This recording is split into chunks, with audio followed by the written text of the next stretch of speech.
Welcome to Collab Writers, and tonight our special guest is Barbara Gorna, who is many things, but just to highlight, Barbara is a producer, a filmmaker, a writer, an activist, and many other things which we will discover this evening. Barbara, welcome, and thank you so much for taking the time tonight to join us. Thank you. Just before we kick off, Barbara, can you just talk to us about when you first realized that you were a creative and how that kind of manifested into your life?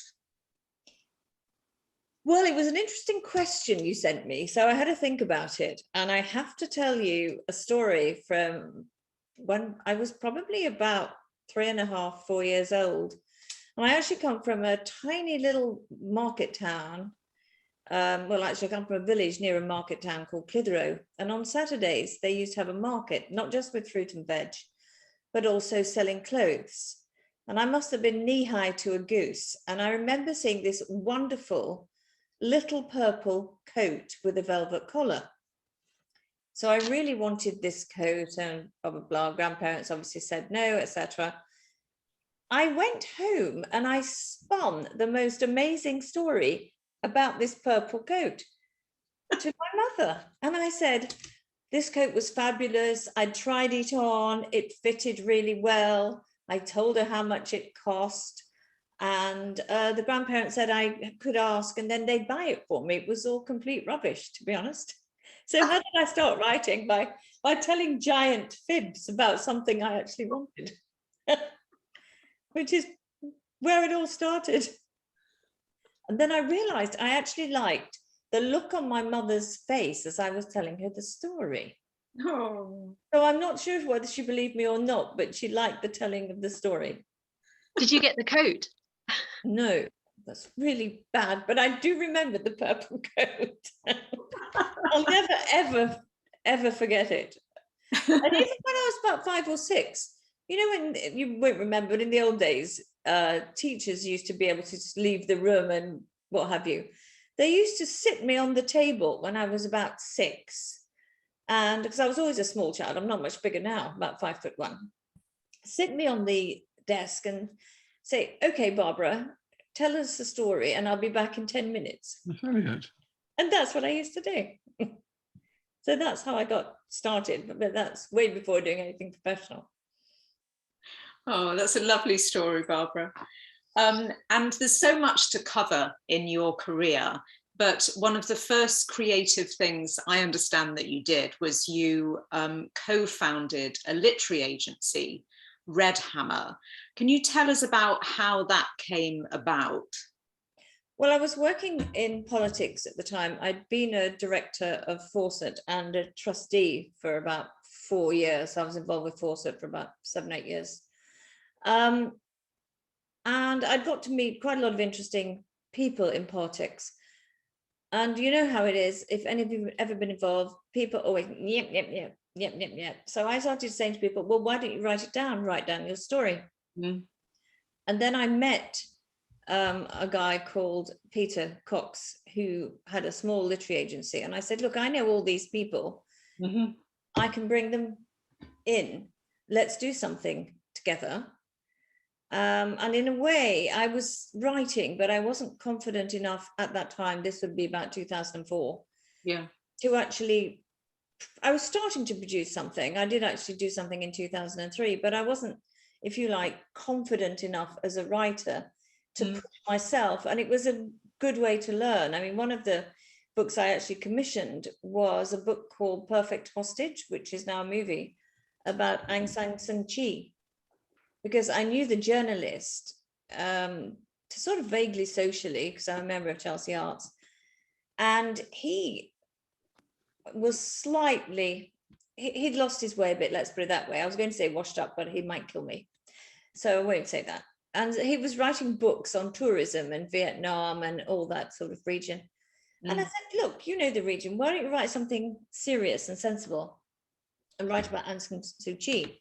Yeah. And so he did, and it became a #1 bestseller in the Far East and became a movie.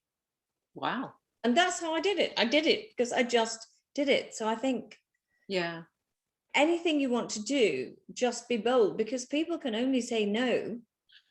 You know, you've nothing to lose except your self-respect and, you know, all the rest of it. But hey, give yourself a talking to and do it anyway. That's what I love about you and the things that you've done, Barbara. You've done so many things that it's quite difficult to sort of highlight them.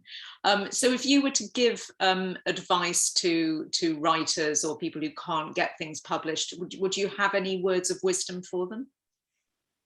Probably it's easier now because you've got Instagram. You can have your own blog. Yeah. Way back then, which is of course nearly 20 years ago, then you couldn't. There was no medium to get your message across. And publishing houses then used to be staffed with people who knew each other. And then if you're an unknown writer, your work would go on the slush pile and get read at some point, because certainly at Redhammer, we were actually commissioning people who were already in the public eye. You know, we did a second version of the F1 diet, so we did F2. Yeah. And we did a tell-all about Prince Charles from one of his he's called them female clerks rather than secretaries. I did another book called Unzipped. But these were kind of people I had already met, and I felt that they had a bigger story to tell than was already out there. So, but it's easier now. Just do it yourself. Publish. Yeah. Publish and be damned. Do it. I think that's really good advice. And also, as Izzy was telling us earlier, you know, Izzy's managed to get her work published, and I know Izzy's active on social media as well. And you know, it's definitely, there are so many ways to get out there now, not just who you know. So that's really helpful. And to sort of trip away from that, I know that you've also had a career in theatre as well. You've written and you've also acted on the stage as well, Barbara. Can you tell us about that sort of period of things and how that came about? Well, most people, I think, who go into writing are already doing something else because they've got to earn a living, and it's quite hard to earn a living as a writer. That's true. So I was sort of edging into it, and I was asked to do the Vagina Monologues in the West End for a charity performance at the Criterion, and that was quite scary, actually. But it was fun, you know, with a lot of people that you will have heard of or are currently in showbiz. That was tough because because it was a charity event, you don't get that much rehearsal time. So you have to learn it and just stand there and hope you get the laughs in the right places. So I did that. It was directed by Irina Brown. But the first piece I wrote was actually firstly performed at Demos, which is a think tank that was about domestic violence. Then I was sponsored, I think it was 2003, by Good Housekeeping. I actually got £30,000, which was an enormous amount of money then for a play.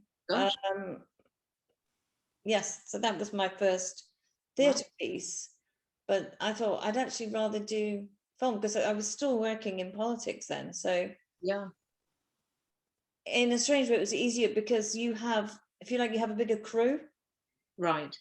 Because with theatre, a lot of it is on the writer, and it seems to me, or at least then, so I can't speak for now, but at least then, there were more people to collaborate, literally. So I made a short film because I was trying to get a message across about domestic violence. Yes. And I was on the Domestic Violence Committee in Westminster. And it's all very dry when it's written down. But if you get someone speaking words, particular words that are true, then it's much more emotional. And that was my first piece, which was a 10-minute piece. And I wrote that for Westminster and managed the campaign, Not Another Boxing Day, about violence at Christmas. And that's how I shifted. I have actually, which is a terrible thing to say, been asked to write a play during lockdown, and I haven't done it. I have actually been commissioned to do a play for theatre, but I find it quite difficult. I don't know about anybody else, moving between film and theatre, because it's very different style. Very different, isn't it? Yeah. Really different. And I think I've got so used to film now, I'm not sure I can do it, is the honest answer. Yeah, I wrote, one of the first things I wrote was a one-act play, which is buried somewhere in my apartment and hasn't really seen the light of day, but it's something that, maybe it's something I'll share with you, Barbara, because you might be able to sprinkle some magic dust on it. But it's also sort of focused around women, so it might be something that we can talk about offline. But you mentioned politics, Barbara, and obviously that has been quite a significant part of your career and has also influenced what you have done as well. Did that sort of, I suppose I'm quite intrigued to know how your political career has merged and infused what you create. I think you write about what you know. Yeah. Because then it becomes more honest, and you get a real inner voice in there, and you just reach down, pull it out, and make it stronger. Yeah. And I had, as Jenny knows, been in a horrible relationship I won't go into the details here, but for 4 years, which was a complete nightmare. So I had, if you like, all that emotional know-how that I could reach down and pull and use. And that partly got me into politics, because I realized that if I, as a middle-class woman, had nowhere to go in a domestic violence situation, God help anybody else. And that's why I got involved. And I started to write about it. And people seemed to like what I'd written. And that's how I shifted, by using my own experience. First of all, trying to change things in politics, which I was able to do. I actually put forward the initial proposal for the domestic violence register. Brilliant. Because I worked on that bill in the House of Lords. And they didn't want it, because the problem with politics is that often property rights, well, you know, as a lawyer, supersede women's rights. In fact, mostly they do. That's a real passion of mine, that I don't think, in domestic violence cases, I don't see why the woman should leave the house. That's like being burgled and then handing in the keys. That's very true. Yes. So that's one of my passions, to try and, or then it was to try and change thinking on that. Why should the woman move and the children when they're not the perpetrator of the crime? I think we look at it all. It's skewed, isn't it? Yeah. Completely back to front. Yeah. But the thinking, the mindset is very fixed in that, to get the woman to a place of safety, etc. Much easier and cheaper to actually jail the bloke, and it usually is a bloke. But that's quite a big ship to turn around. Yes. But that's why I started doing it. Yeah. You've done so many things, Barbara. You know, I want to say thank you, because there's so many things like the domestic violence register, which has, you know, changed so many women's lives and will continue to in the future. And I know that you've also, you know, you've shifted from theatre as well into, I guess, what you'd call docudramas. Would you call them docudramas and documentaries?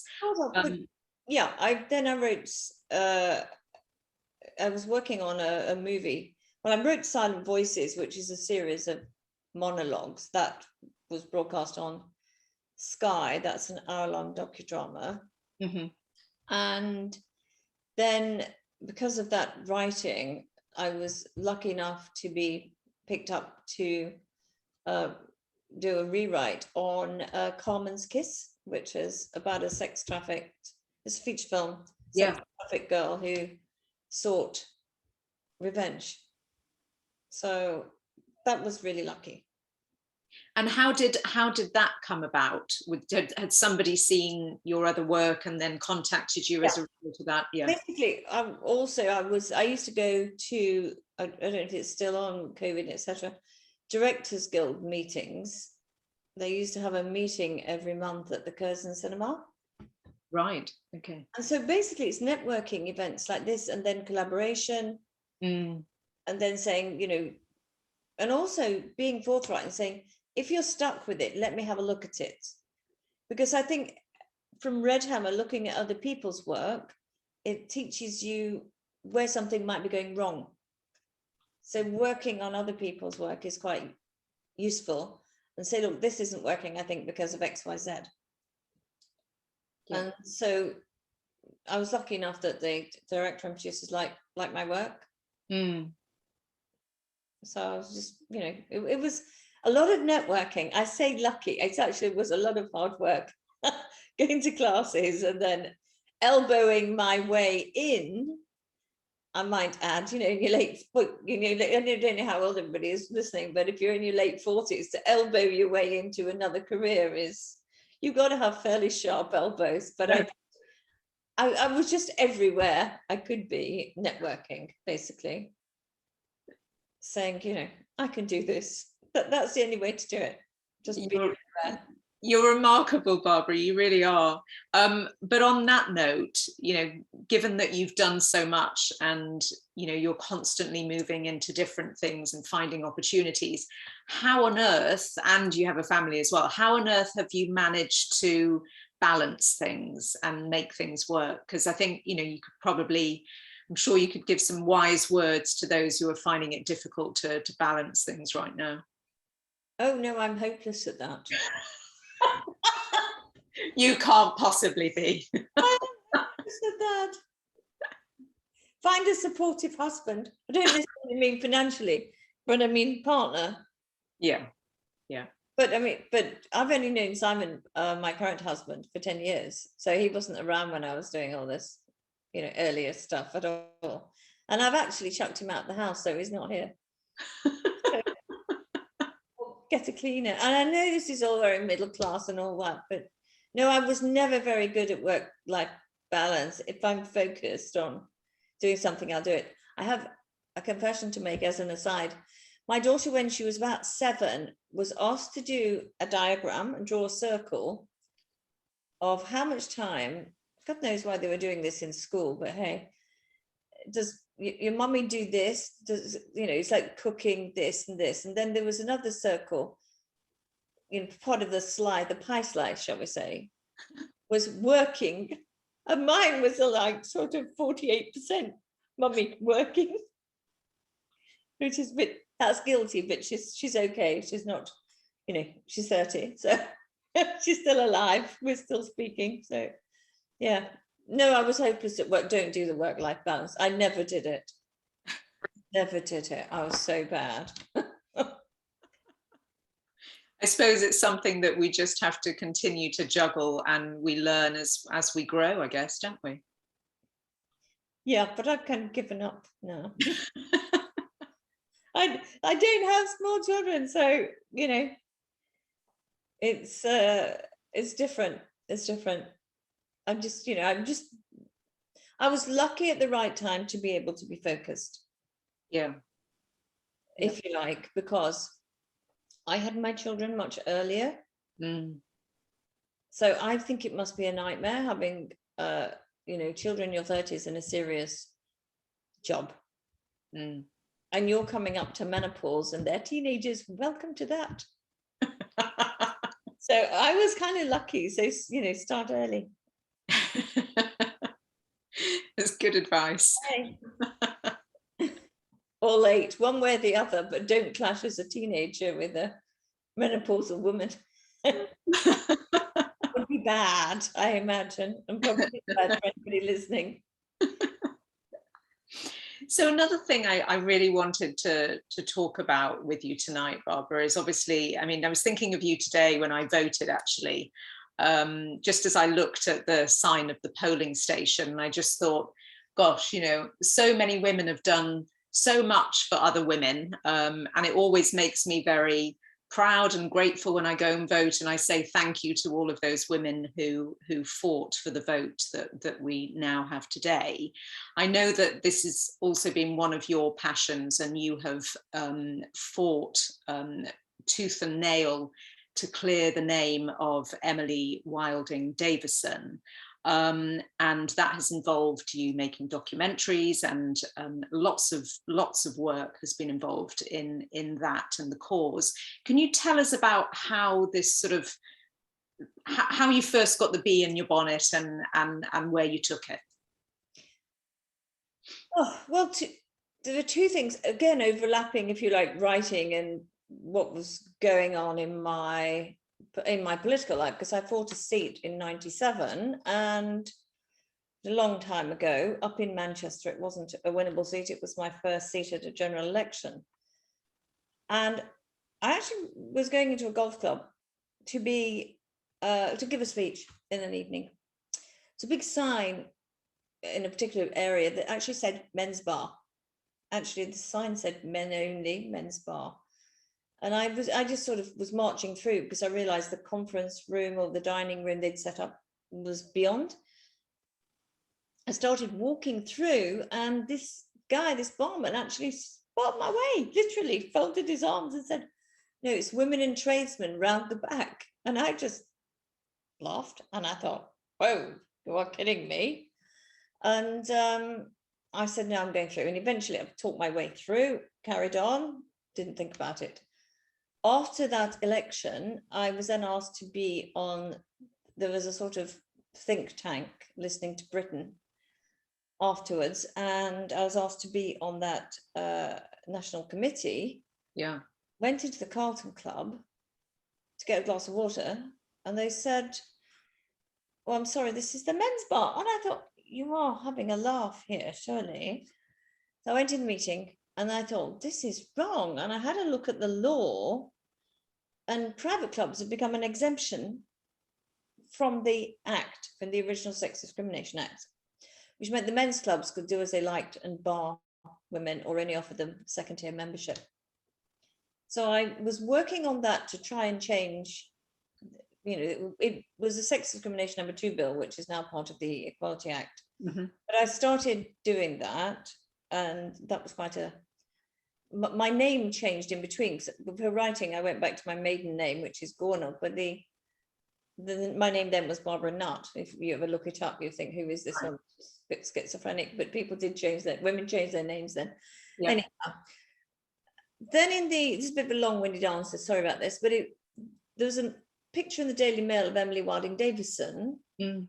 And if you remember the iconic picture, she's got her arms up like that, and people think she's cowering away from a horse. And I looked at that picture, and I thought, that's a throwing position. That's a cowering position.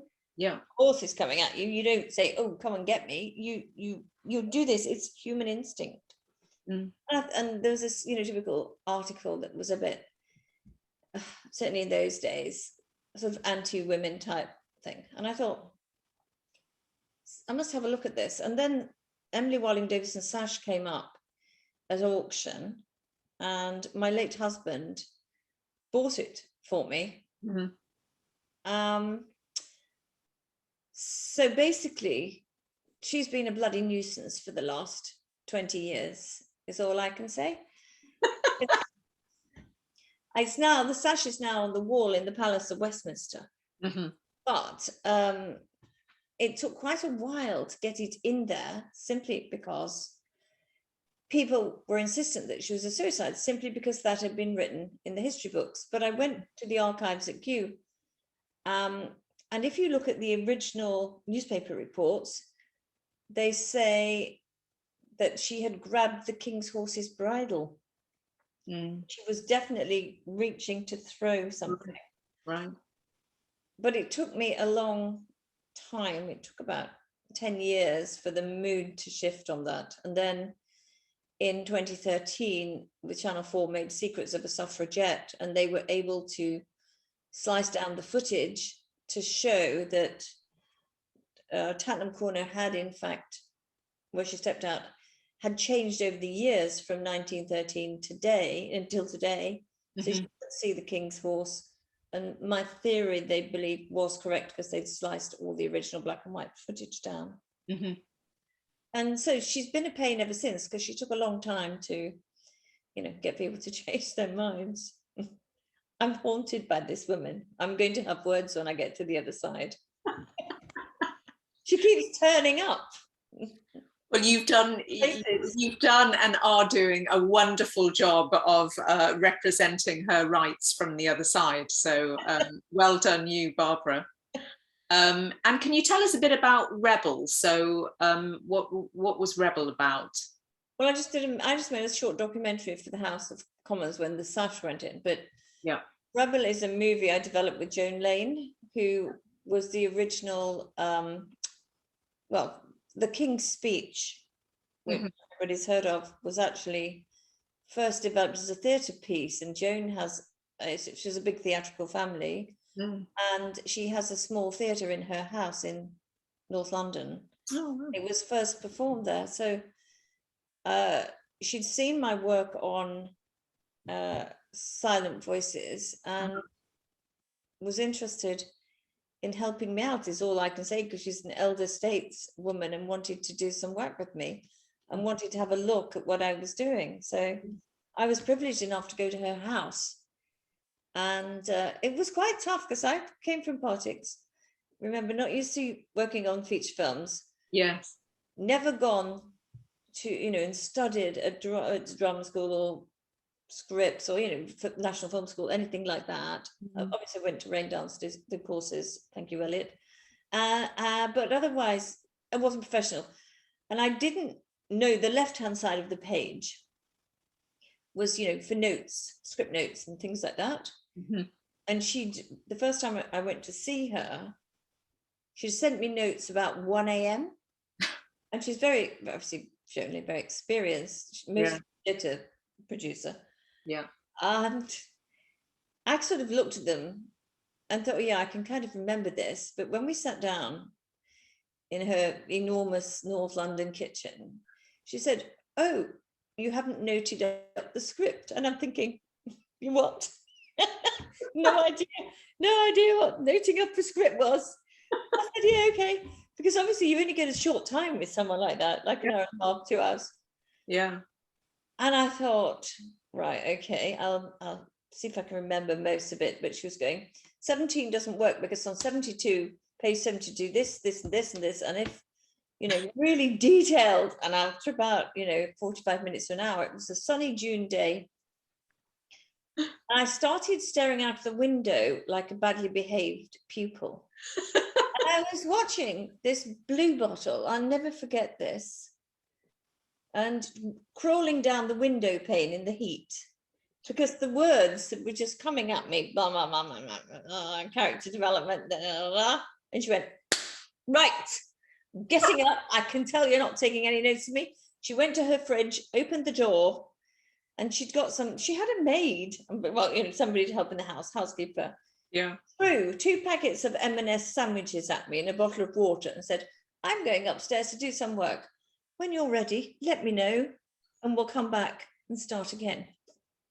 But I thought, right, okay. So that was a good lesson. So I was, so that script is still around. And in fact, she's back in touch with me and we are talking about moving it forward. It's a completed script.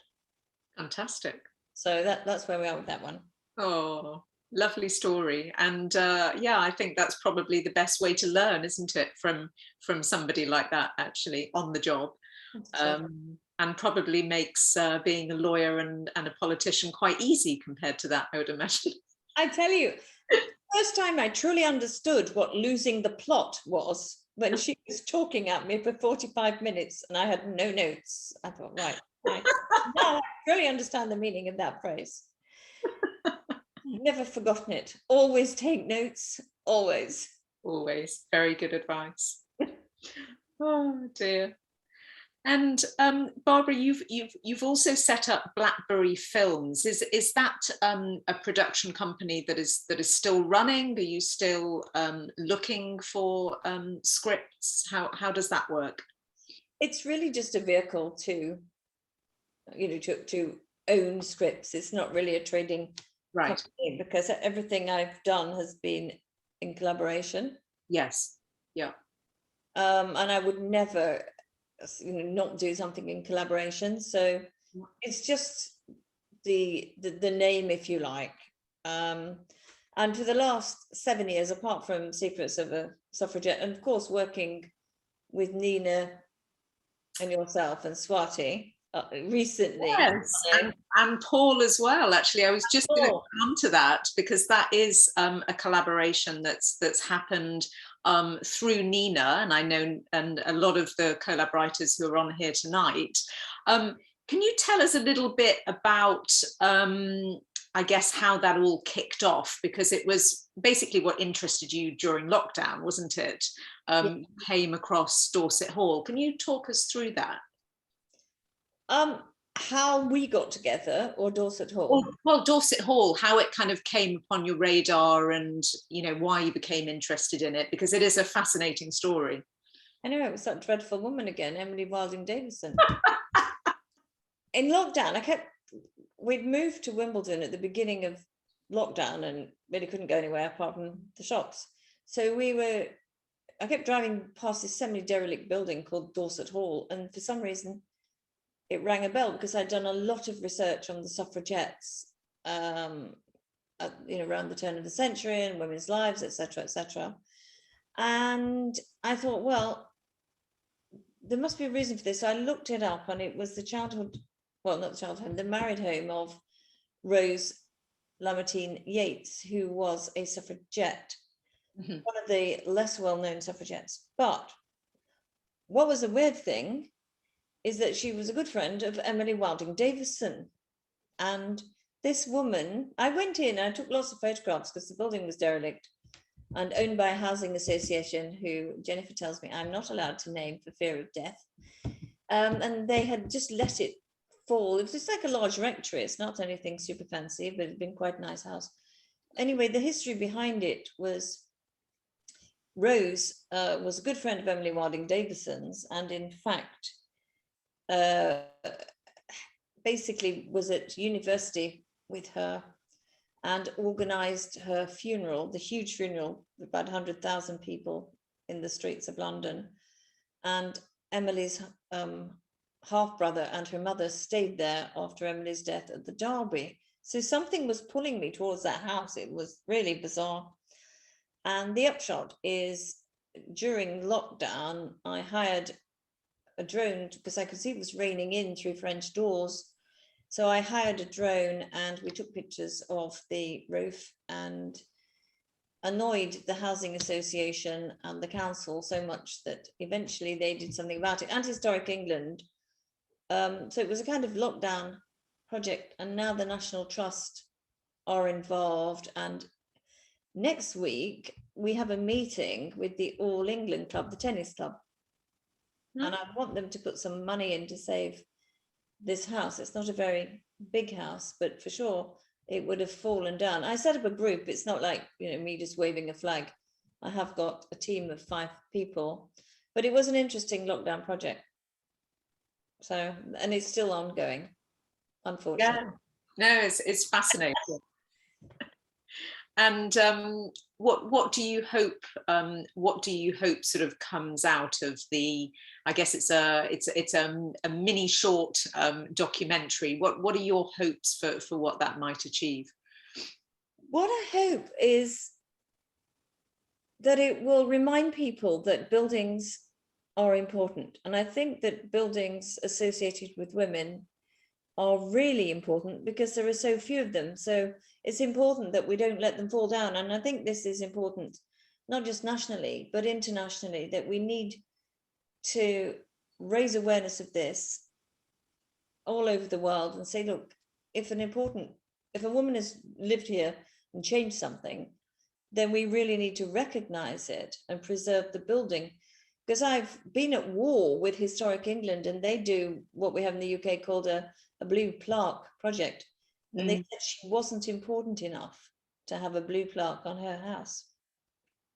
And she was actually the first woman member of the Cyclists Association. It does have a proper name, but I'll call it the Cycling Association now.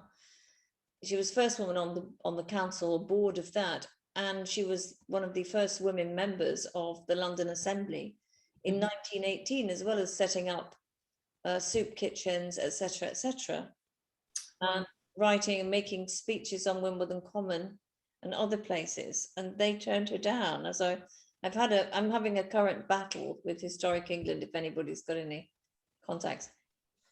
But what we've decided to do is do our own plaques with an organisation called Mapping Women's Suffrage. Brilliant. And that's where we are at the moment. So we're taking it forward politically, so that if the blue plaques don't want us, we'll start our own. Oh, you're amazing. There's no stopping you. There is.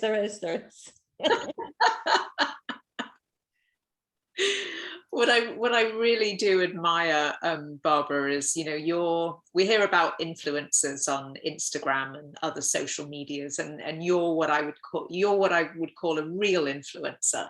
So you use your background, your skills, your resources, everything, just to make a difference and, you know, change the world for people today and for future generations. Have you got any advice for people who also want to make a difference in the world and are thinking about doing that through creative projects? What would your words of wisdom be to them? Work with other people and don't give up. Great. And also, don't be afraid, if I can add this, don't be afraid of being disliked. That's a good one. I think as women, we're brought up and conditioned to be, you know, we want the job, but we also don't want to be disliked. It's much harder for women, professional women, to, if you like, just go for it. And I think one of the advantage of being older, certainly my age, is I don't give two hoots if you like me or not.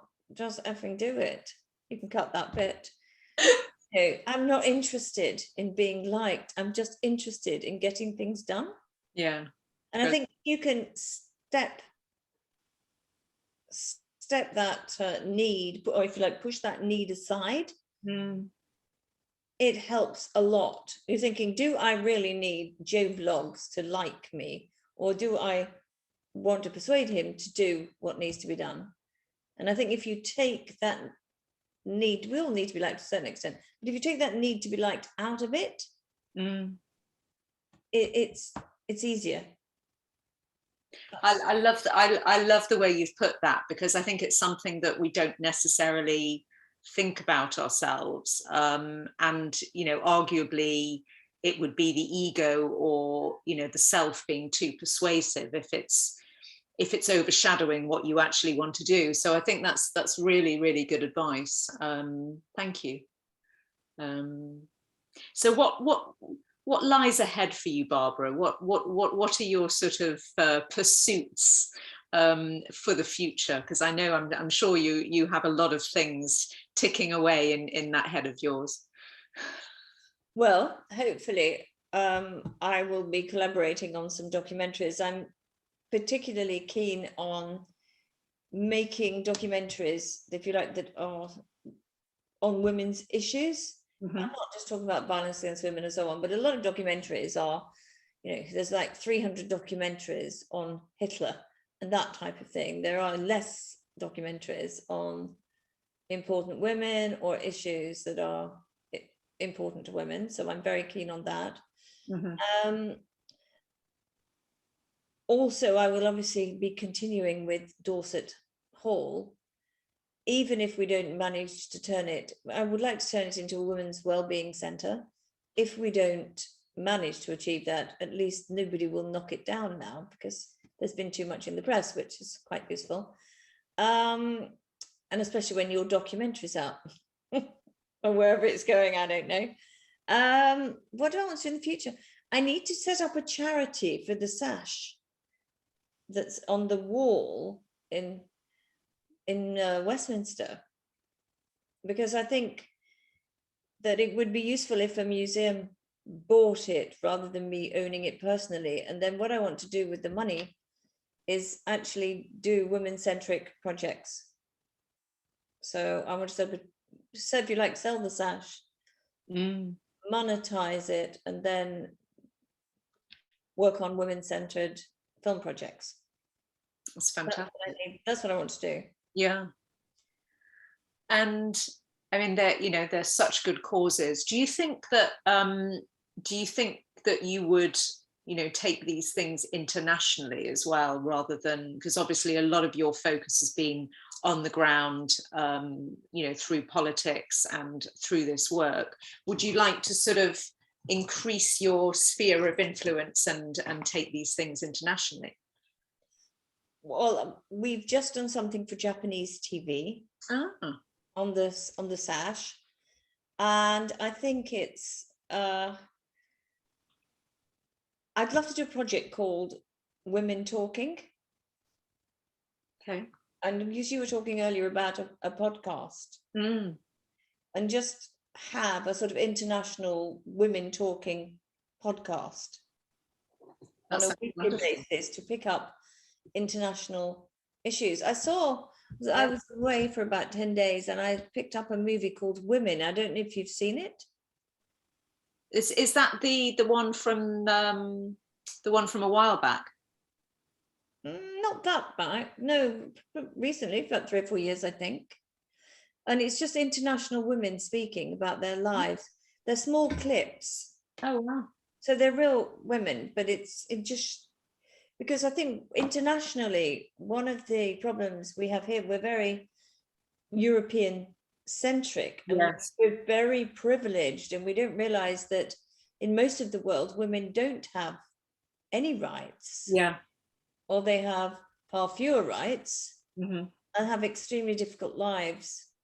And it's very easy to stay, shall we say, Europe or even English speaking focused on that.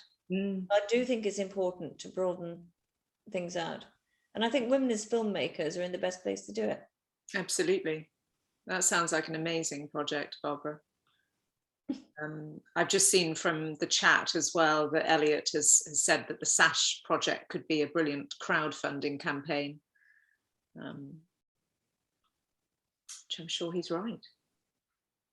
If someone wants to run it, Phil. I don't know if I've got the time. No, I need to do something with it, or, it's just sitting there at the moment. Yeah. The problem is it's very fragile. Its last outing was to the Olympics for Danny Boyle in 2012 as part of the suffragette thing. And I had to lug it with Simon, my husband, in the back of a Volkswagen Golf because it's in a 6-foot oak museum case. And it's on a wall, but we had to shove it in the back of the car and take it to Stratford. I tell you, to be a writer, never have a dull life. That's the thing. Things happen to you and then you just write them down. That's the best way to be a writer. Let things happen. Oh, Barbara, you're wonderful. It's been an absolute delight asking you all of these questions. I'm going to open up the floor to anybody else who wants to ask you a question, to give them an opportunity. Do please either put your hand up or unmute yourself if you want to ask Barbara anything, or put something in the chat.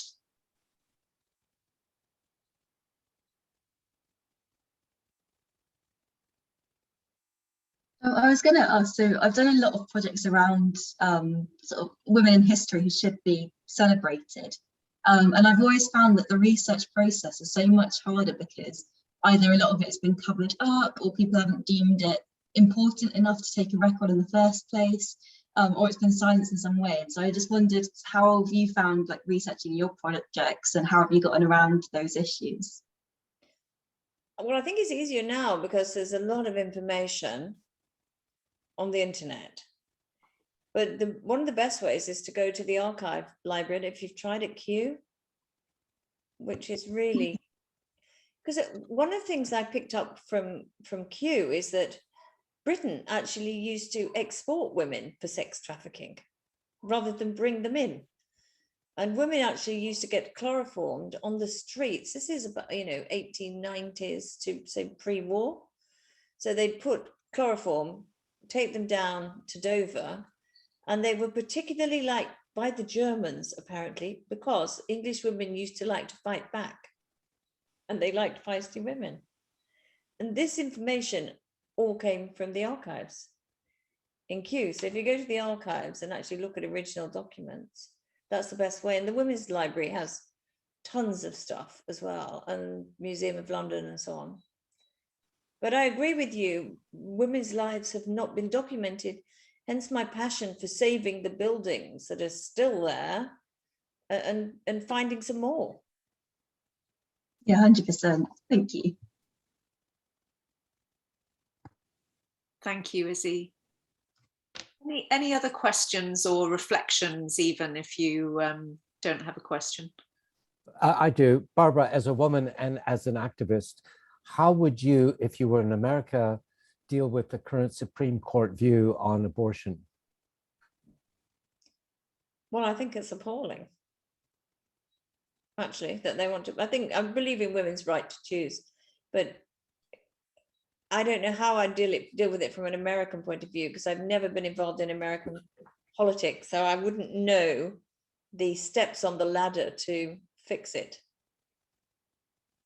It was legal in America to have abortions until the 1920s, when even the 1950s, the far right evangelists like Billy Graham were very pro-choice. But suddenly this became viewed as a fundraising opportunity. And that's why the far right, really, the basic is they get lots and lots of money to fund the anti-abortion movement. That's shocking. But anyway, that's my 2 cents. Because I think America is much more religious. It's quite polarized, only from what I've seen. I'm obviously not American, but a lot more people go there to church and believe in God and say they believe in God than we do here. And I think it's probably connected with that. But how I'd fix it, I don't know, because I've never been involved in American politics, so I wouldn't know where to start.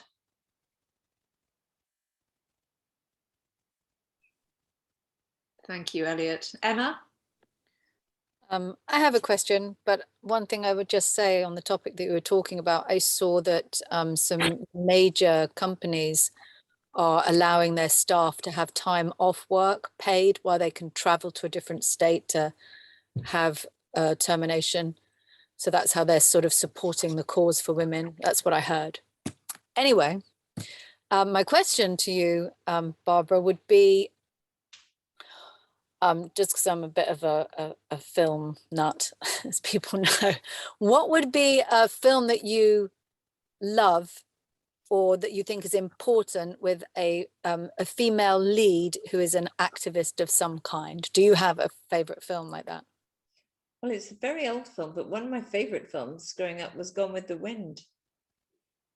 But especially the scene when she's in the turnip field or the carrot field and vows to fight and never go hungry again. I think that's a really memorable scene. And I love that movie. And I like the way she's had 4 husbands too, quite blithely. I think she had 4 husbands, didn't she? Scarlett O'Hara. I can't remember how many. I remember having quite a few, but I also love that film. Love it. It used to be on every Christmas. I know. But no, I also liked Promising Young Woman. That was great. The way Emerald spun that around. And you know the movie. Yeah, yeah. Promising Young Woman is very cool. Yeah, I love that. She won the Oscar for the screenplay, didn't she? Yeah. So that's great. So yeah, both of those strong women. Yeah.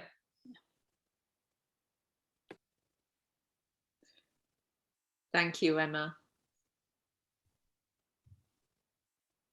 Anybody else?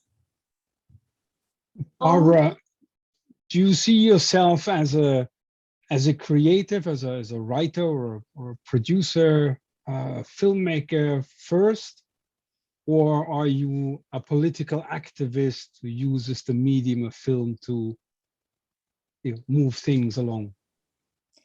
I think that's a really interesting question. I would say 15 years ago, I used the medium of film to get the message across in a more efficient and moving way so that people would be forced to act. That's what I certainly did, because I thought it was an easier way to move people than things just being written down. Now I would say I'm doing both hand in hand. The Dorset Hall project found me. I didn't find Dorset Hall. I wasn't looking, to rescue a building. It just happened that I fell across it, and something needed to be done about it. But no, I think now I'm definitely going back to filmmaking. You asked what am I working on? I'm very interested in a project that I sent to Jennie called, which is basically a documentary called Grand Theft Britain, which is how Britain looted the world. And most of the treasure is in museums and not seen and so on. So I'm very interested. So if you like, again, that's political. It's a political statement, but it's also a way of getting a message across. How difficult or otherwise do you find it to find an audience for these types of projects? I think Grand Theft Britain is probably quite topical at the moment because of, I think America started returning items to Nigeria. And obviously the Elgin marbles are usually in the papers one way or another every month. So there is a lot of agitation to return items from the countries of origin. So I think it's becoming easier, definitely. Also, it's becoming cheaper because you can pretty much shoot anything now almost on an iPhone because technology's moved on, so things aren't so expensive to make, as you will know. It's much cheaper. That's true. Yeah. So pretty much, with a skilled crew, you can make anything you like, and it doesn't have to cost the earth. Obviously, a big feature film, period costume is a different story, but generally, short documentaries don't need to have to cost the earth. One of the most important things, I think, is contact building. So if you want to make a film about oranges and lemons, find somebody who works in that industry and follow through. That I think has been the most useful thing that I've been able to do.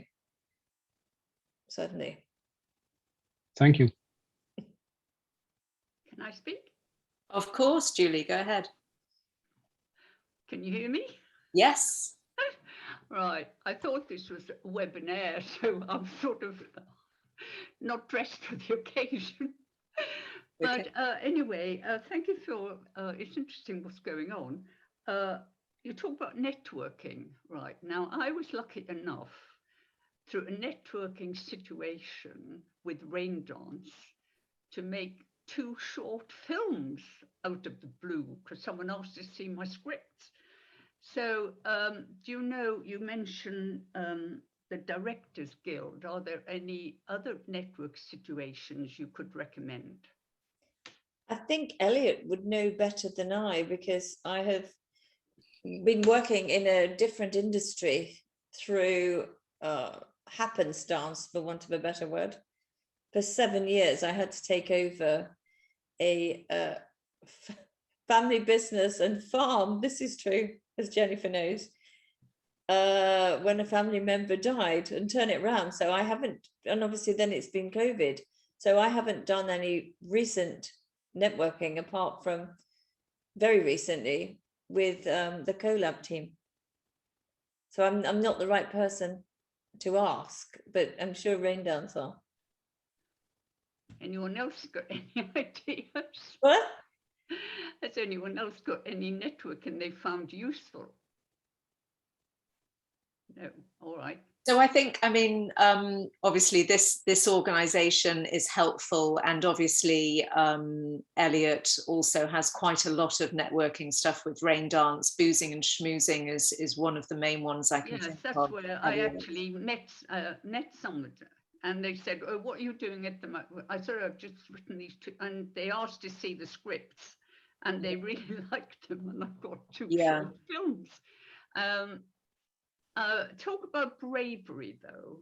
I'm an actor, I'm not a writer, but by chance I've written two plays, one of which I took to Nicholas Heitner.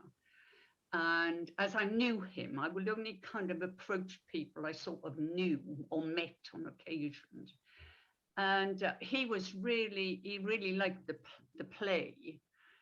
But what I'm finding is that the situations are blocked, that they use the same playwrights, David Hare, Carol Churchill, and also the schools attached to these situations.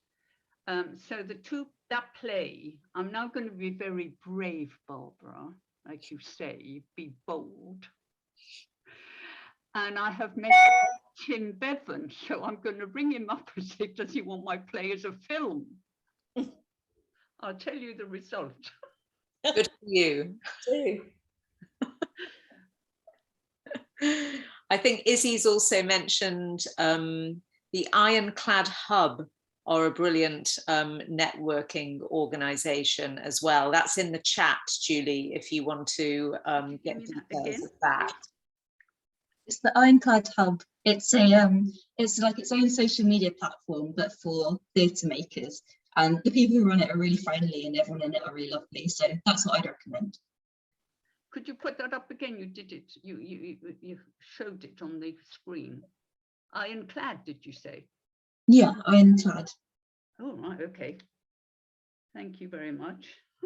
Elliot, there was also another one, Elliot, as well, wasn't there, which was run by a young lady who set something up and did some sort of live theatre online. I think Tremaine was involved in that. Do you remember?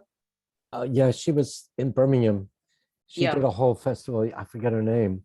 If you, Julie, if you just research, and depending where you are in the city or the country, and there's all kinds of stuff going on. Rangers has just been doing it longer than anyone else. There's also, sorry, Alice, I was just going to say, there's also Jericho Writers, there's Female Film Club, there's quite a few of them, I think, out there that are quite active as well. Yeah. Thank you. You're welcome. Thank you for your question. Any other questions for Barbara?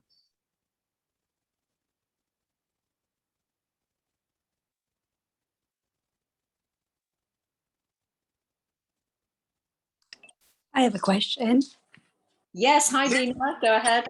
Hello, sorry guys, I'm just recovering from COVID, so I'm a bit horsey, but Barbara, you've been so inspiring, and Swati and I, Jenny, definitely know that from firsthand, but I always love asking inspirational people if there's anything that they keep remembering back in their career that they would, if they ever thought, oh, actually, I would change that or do it differently, and why?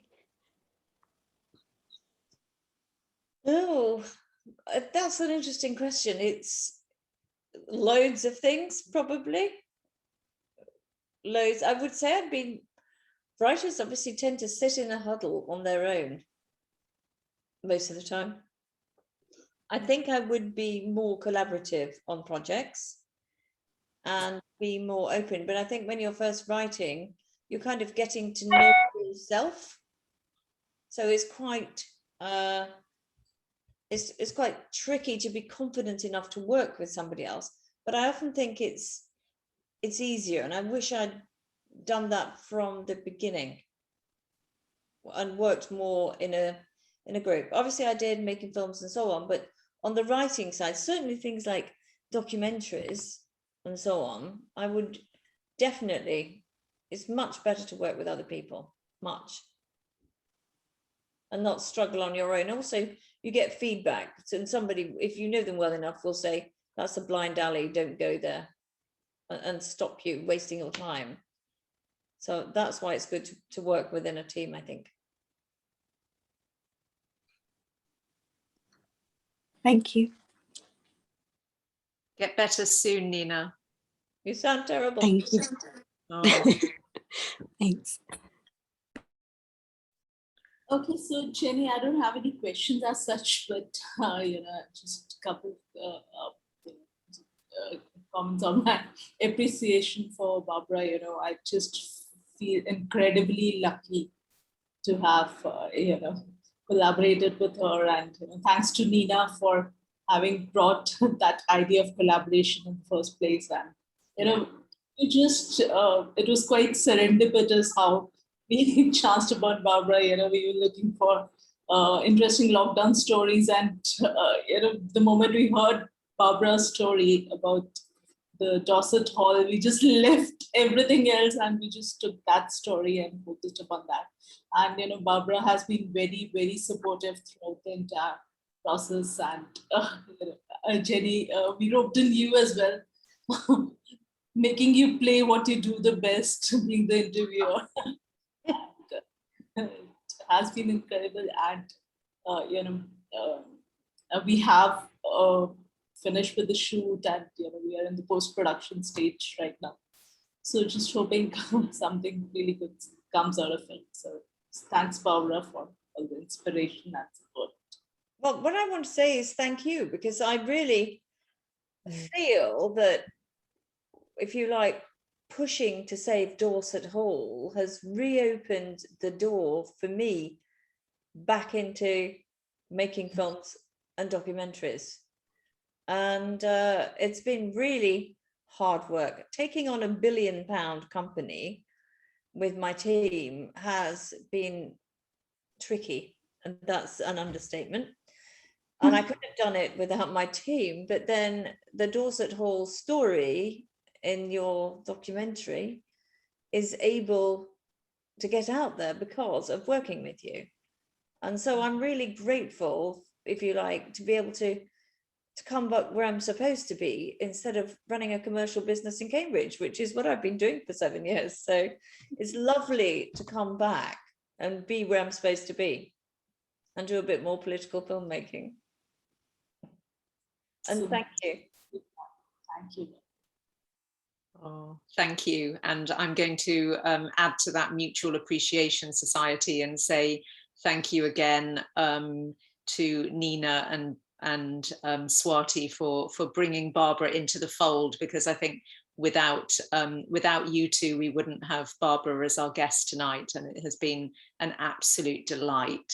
Barbara, thank you so much for your time, and we wait with anticipation about what you might produce and make changes for us and generations to come. Can't wait to see what you do as a full-time creative. Thank you so much. Thank you, everybody. Very nice to meet you all. Thank you. Thank you so much. Thank you. Bye. Thanks. Bye. Bye.